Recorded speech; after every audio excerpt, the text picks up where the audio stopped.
Mrs. Painter. Welcome to my kitchen. Please like, share, and subscribe. Today I'm going to show you how to make mesquite flour. Mesquite flour is related to the carob tree and it's highly nutritious. It's a superfood. And just a little background on mesquite. It actually occurs in southern Nevada, southwest Kansas, western Oklahoma, Louisiana, Texas, New Mexico, and the Mojave Desert in this country. It is a desert growing tree, and it does occur in other places in the world. It's pretty thrilled to find this because it's not like Alaska here. There is not that much you can forage for. We have aloe vera, we have paddle cactus, and we have mesquite pods. So I've just finished picking some of these. Hopefully you can get a good view of these. And you want to pick these when they are kind of a yellowish red color. And the more red they have, the darker your flour is going to be. And this isn't the kind of flour that you're going to bake bread out of, but you could put it in an energy bar if you're an athlete or just somebody who wants a little extra kick.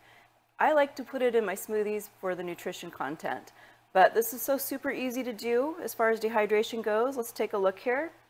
I have a pan with silicone sheets on it. Well used, as you can see. We are just going to dump our mesquite pods here on this pan and place these in the oven. We're going to put them in the oven at 160 degrees. Let's go ahead and dehydrate. And we're going to let these go for about 2 hours. So let me stick these in here.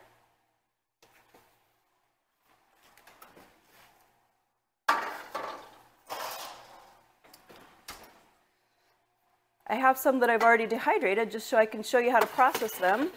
And just a couple of important things to know. When you're harvesting mesquite, you do not want to pick it up off the ground. It can actually get an aflatoxin in them formed by mold. And you don't want to pick them after heavy rainfall. So you kind of want to get these in the heat of the summer. And if your pod has a hole in it, it could very well have an insect of some sort inside of it. So don't get the ones with holes. I didn't see that many, thankfully, but that may happen as the season progresses. But let's go ahead and grind some of these up so you can see how easy it is to make your own flour. We'll come over here to our blender to give us a little bit of help. And this is super easy.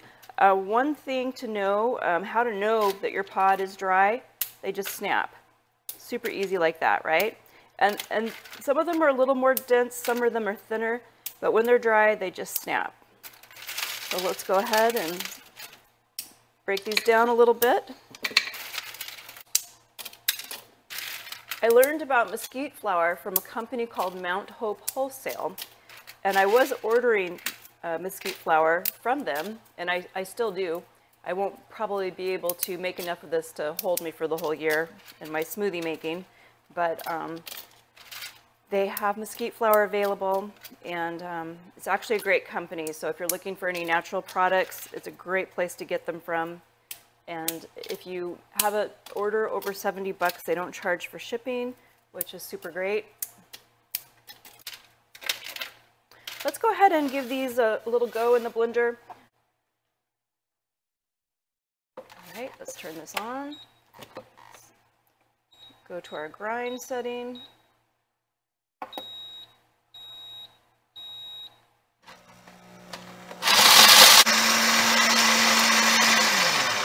All right, we've got a couple of beans in here that aren't breaking up, but we'll take some of our powder out.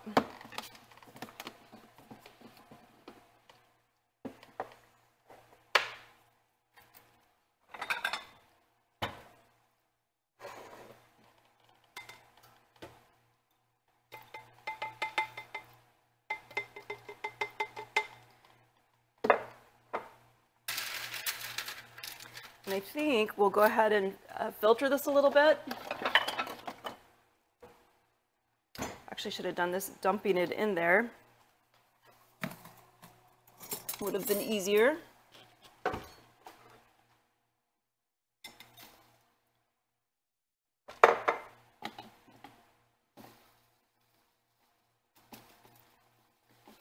So my flour is a little lighter yellow off-white color.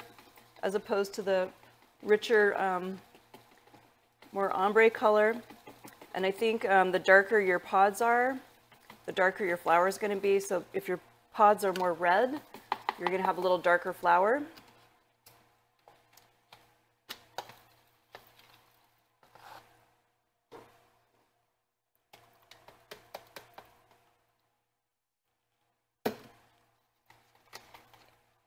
And we're using the whole bean pod.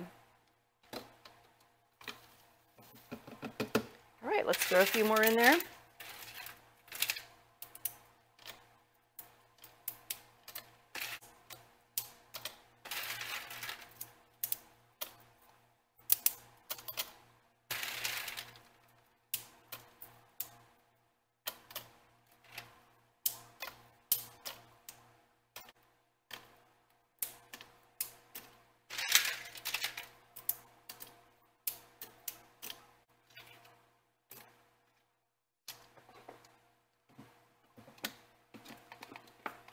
Got it all in there. Let's go ahead and get this grinding again.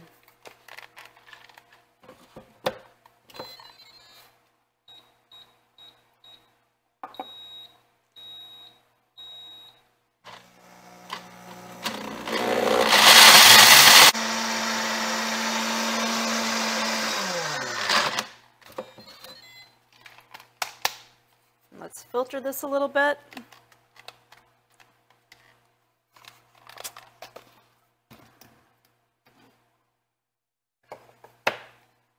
This is a much easier way of doing this.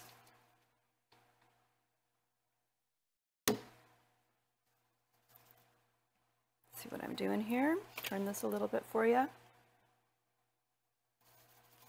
Just put it in a filter and giving it a little shake, getting the flour out, and then I'm going to throw the rest of this back in.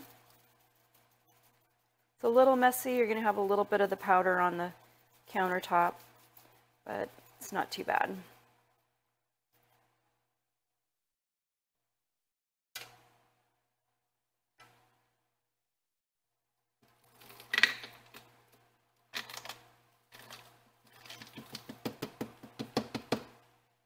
Don't be afraid to make a mess.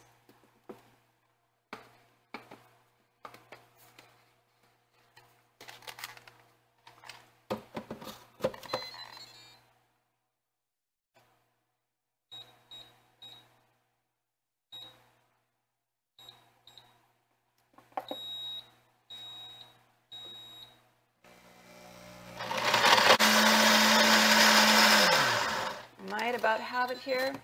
And you can see that my flower is more yellow. My pods had more yellow on them than red, but the more red you have in it, the darker the color will be. Yellow or reddish, yellow with red streaks, that is the color you want when you pick these. And I will include a link, or actually I'll include a link on some nutrition information for Mesquite pods, and then I will also show pictures of the trees that I harvested these from, just so you see what the tree looks like.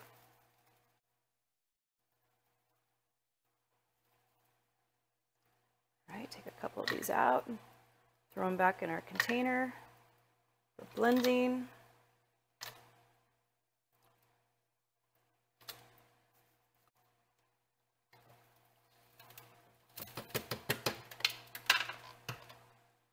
If I was smart, I would have had that over my pan to start with, because then I would be capturing all the loose flour. There's not a whole lot on the counter, but there is some. Right, let's try it one more time here.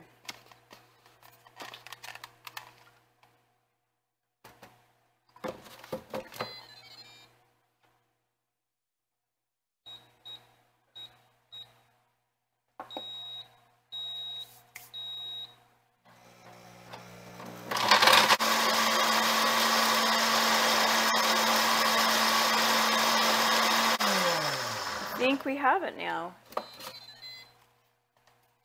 So if you've ever harvested mesquite pods and made them into your own flour, please leave a comment in the video. I'm really curious to know what you did with yours.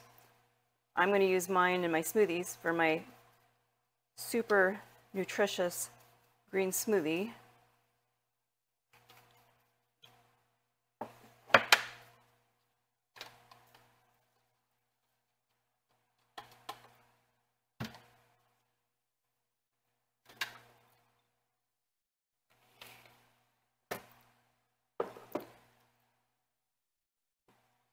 See if you can see my powder here. Mesquite powder. See if I can hold this at a good angle. There you go. Well, this video was mostly for my desert dwelling friends because I don't think you're going to find it anyplace else, but hope you enjoyed my video. Thank you so much for watching.